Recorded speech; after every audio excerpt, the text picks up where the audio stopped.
Okay, a very good night to everyone. And I'm really happy to see that everyone is sitting. Hopefully they are not sleeping by now. And someone in the floor there was asking me if I could speak up so that everyone will not fall asleep.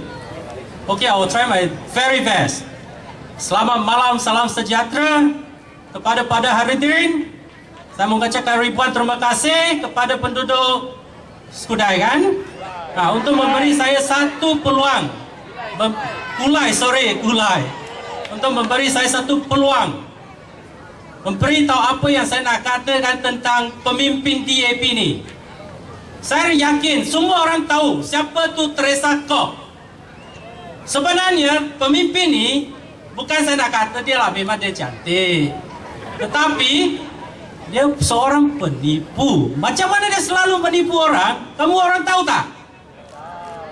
Tak tahu ya? Okey, kalau tak tahu biar saya cerita. Okey, ini ada berkaitan dengan banjir. Banjir ni terjadi dekat Kelang.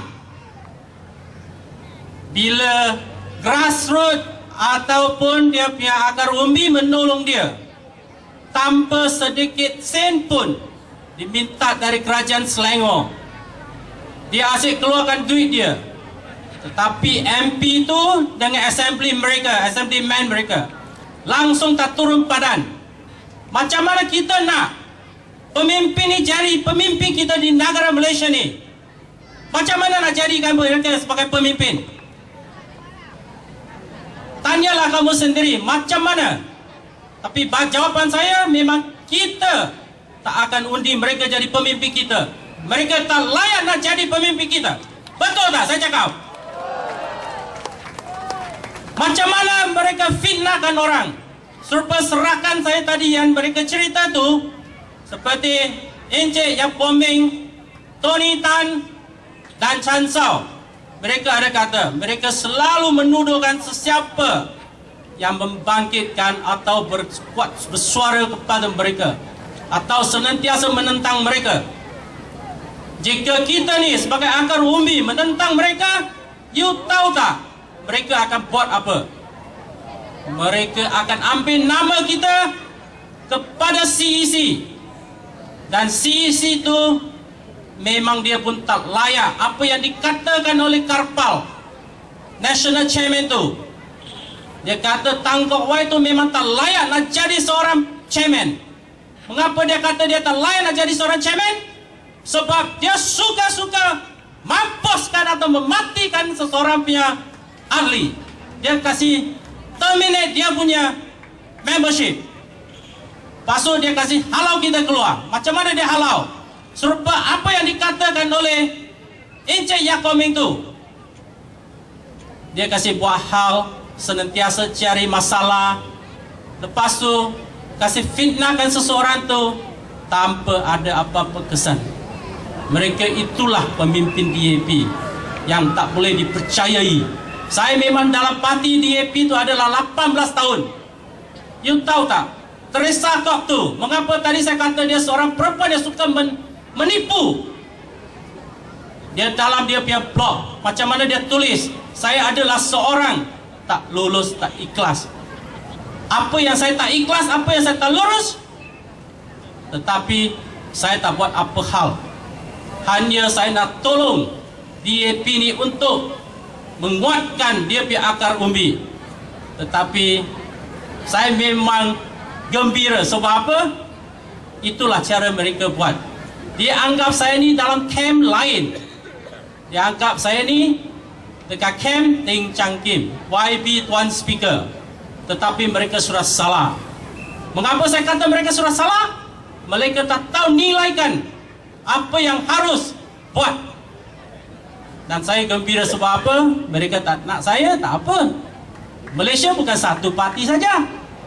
Ada PN, ada MCA, ada MIC. Itulah yang sekarang saya nak katakan, uruslah. Seperti tadi apa yang Chan Sao katakan tu. Kita harus bagi itu undi kepada satu pemimpin kita yang betul-betul uruskan untuk rakyat. Kita tahu siapa yang betul-betul jaga sama rakyat sekarang. Orang kata saya dibeli, ya. Tapi saya tak dibeli. Saya pun tak dijual. Sebab apa? Saya bukan orang sembarangan. Kerja saya seorang di Malaysia. Kawan saya ramai. Dia akan bantu saya secara kewangan untuk menghulurkan wang tu kepada rakyat masing-masing. Terutama sekali dari kampung saya yang saya datang tu adalah banyak estate dan banyak penduduk-penduduk yang miskin. Mereka sering memberi kewangan kepada saya untuk saya hulurkan bantuan kepada rakyat. Itulah yang saya cakap. Negeri Selangor ni, pemimpin DAP ni terlampau angkuh. Apa yang Mansur Osman tu kata kepada Lee Kuan Yew, dia adalah seorang koki, arrogant, tokong. Tetapi bagi Cina, Mansur Osman tu dari PKR, sebenarnya tak boleh sebut perkataan tu tokong kepada kita orang Cina. Sebab apa? Kita bukan sembahyang Teng Kuang Wei. Betul tak? Kita sembahyang kepada siapa? Goddess of Mercy, Huan Kong. Banyak lagi yang kita boleh sembah, tetapi bukan kepada Lee Kuan Yew. Dan kita tahu siapa adalah pemimpin yang baik untuk negara kita dan masa depan anak cucu kita. Saya hari ini berdiri di depan sini, saya memang gembira. Sebab apa? Sekurang-kurang saya ada peluang nak mengeluarkan apa yang pendam dalam hati saya ni. Terutama Teresa Kok ni, dia selalu memfitnah. Lepas tu dia katalah orang tu tak kerja sama dengan dia. Bila saya tanyakan soalan pada dia, dia kata dia tak kenal saya. You tahu tak, Teresa Kok tu masa tu 1996 saya adalah publicity secretary. Tetapi Teresa Kok ni dia adalah penolong saya. Dia kata dia tak kenal saya. Macam boleh? Lepas tu pada Hari Raya Cina 2011, sebelum dia datang ke pekan saya memang dari Sungai Pelik, sebuah pekan kecil. Dia telefon saya 2 hari sebelum Hari Raya. Dia kata, Tuan Tan, you ada senang tak? Saya kata saya ada senang. Dia kata, saya tanya sama dia, untuk apa? Dia kata, oh nak buat dah makan lah lunch dengan you. You tahu tak, bila dia kata pukul 12, masa dia sampai dekat Sungai Pelik tu hampir 2. Dia bukan hanya pandai menipu, tetapi dia tak tepati dia punya janji masa tu. Seorang esko, macam mana dia boleh buat begitu? Kalau kita ada pemimpin begini, habis kita punya rakyat gini. Lagi satu yang saya nak kata, you tahu tak berapa position yang dia pegang, berapa pangkat dia ada? Senior Exco, SACC Chairman, dia jadi MP, Assembly Women Kinara, MP Seputih. Lagi adalah ke belakang ini lagi orang bagi dia 2 position. Kita cuba bayangkan, satu jawatan kita ambil 7,000, termasuk allowance semua tu, kita bagi dia 10,000 satu bulan. Tetapi itu untuk satu jawatan saja. Macam mana dikali dengan 7? Sudah jadi berapa? 70,000 dikali dengan 1 tahun, dah 840,000. Tak lama lagi dibanding lagi 4 tahun, dikali lagi 4 tahun, sudah jadi berapa? Hampir 2.9 million. Dia jadi seorang sudah dapat 2.9 million. Tetapi dia ada pernah ingat tak rakyat yang betul-betul susah? Dia ada pernah ingat tak? Seperti tadi yang saya katakan tu, Akar Umi tu, dia betul-betul tolong dia, usahakan banjir itu. Tetapi last you tahu tak dia buat apa? Dia menulis sepucuk surat marahkan Akar Umi ni. Dia kata apa yang dia cakap tu tak betul.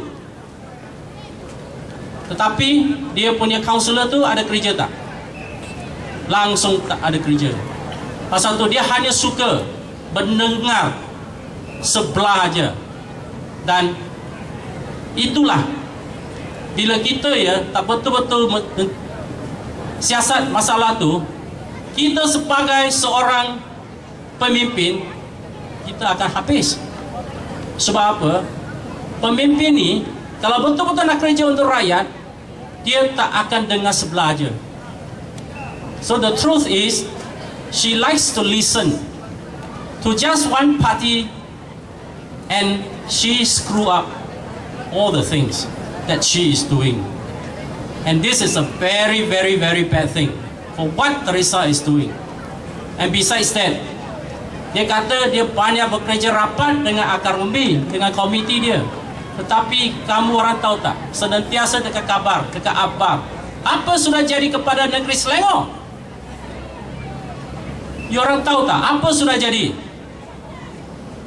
Surah kalang kabut. Itu pun satu tanda yang baik. Biar mereka teruskan begitu, barulah negeri Selangor ni bolehlah kita punya Prime Minister tak ada masalah. Nak menang pun tak ada masalah. Tetapi kena kerja lah. Sebab apa? Sebab apa yang tadi Chancellor kata tu, kita punya Prime Minister Najib Ko, dia betul-betul bekerja untuk rakyat, bukan untuk diri sendiri. Ini yang saya nak menyampaikan. Bila kita ni kan rakyat yang berduduk dekat sini, saya harap 13 PRU ni tak lama lagi. Kalau saya tak salah jangkaan saya, sebab saya dalam politik ni pun sudah dekat 18 tahun. Kalau tekaan saya tak salah, mungkinlah ini pandangan saya akan jatuh pada bulan Februari atau Mac lepas Hari Raya Cina. Dan masa tu jangan semua kalang kabut. Fikirlah dari sekarang apa yang Prime Minister tu sudah buat untuk kita. Bukan disebabkan saya dah keluarkan dari parti DAP, saya katakan Prime Minister tu bagus. Sebab kita sendiri ada mata. Ini jalan mini dis saja. Kita sendiri ada perasaan. Prime Minister ni betul-betul nak untuk transformasi. Dan dia betul-betul nak buatkan One Malaysia. Kita duduk di Malaysia ni, kita perlu satu Malaysia saja. Kita tak perlu dua Malaysia, tiga Malaysia. Untuk apa tu? Betul tak? So saya harap kita ni semua sudah matang. Bila kita nak tanda, fikirlah pemimpin yang betul-betul kerja untuk rakyat, bukan nak masukkan duit seperti apa yang Teresa masuk tu. Kebelakangan ni dekat Kabar tu, bila dicabar oleh Kabar Singh, National Chairman DAP, you tahu tak dia buat apa? Dia tegur Kabar Singh. Dia kata sebenarnya dia tak boleh cerita soalan itu. Sebab apa? Itu adalah isu lama. Tetapi kita ni bukan budak kecil. Sekarang rakyat Malaysia ni bertambah pandai. Saya yakin duduk di depan saya ni semua mungkin pegang ijazah atau diploma atau PhD holder atau MBA holder. Sekurang-kurang kita punya keturunan ni, kita sudah pandai, kita tahu fikir. So jadi apa yang mereka kata tu, jangan terlampau percaya. So saya harap jika kita nak tandakan undi tu, nak berikan undi tu pada pemimpin kita, undilah memakai kita punya pandangan dan kita punya perasaan. Jangan suka-suka ikut perasaan dan marah kerajaan. Itulah yang saya minta. Saya tahu masa pun sudah tutup dan saya pun tak nak cerita lebih panjang lagi. Tapi saya ada satu berita lah. Ini dari Tengku Aziz. Tengku Aziz sebenarnya dia akan datang hari ini, tetapi disebabkan he fell sick, so he was not able to come. Dia tak dapat datang sebab dia sudah sakit lah, dia orang tua kan. So dia pun ada minta saya sampaikan berita ni. Saya mengucapkan terima kasih dan di sebalik itu juga minta maaf lah begitu. So saya harap pada hari ini itulah yang saya nak ucapkan. Terima kasih. Selamat malam.